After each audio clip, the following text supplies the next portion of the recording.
Xoş gördük sizləri, hörmətli abituriyentlər. Növbəti xanlıqlar dövrünə aid video izaha başlayıram. Deməli, testə diqqət edək. 15-ci testdən deməli, Quba xanlığına birləşdirilməmiş xanlıqlar istənilir bizdən.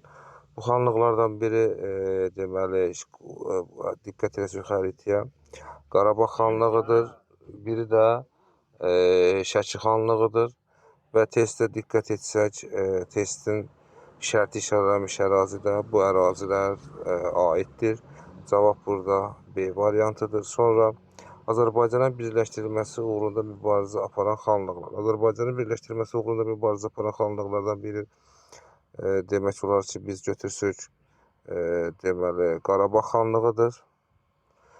Biri də Cənubi Azərbaycanda isə Urmiya xanlığıdır. Biz vəsaitə də diqqət eləsək, həmin ərazi, bax bu ərazidir, 3-cü ərazi, 4-cü ərazi, 3-cü ərazidəki Qarabağ xanlığının testinə aiddir.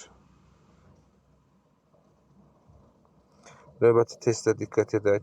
Deməli, 1759 və 67-ci illərdə Quba xanlığına birləşdirilmiş Şimali Azərbaycan xanlıqlardan istənilir ki, hansı xanlıqlarda bir şərti işarələrlə təyin edək. 59-cu ildə, bu əvvəlki testdə mən izah vermişdim, Dərbənd xanlığıdır. Deməli, 1759, 67-ci ildə də Bakı xanlığıdır. Testin şərtinə də biz diqqət edək, görək şərti işarələnmiş hansı ərazilərdir. Şərti işarələnmiş ərazi də, deməli, 5-ci ərazi düşür Dərbəndə, 4-cü ərazidə Bakı xanlığıdır. Deməli, testin cavabı B variantı.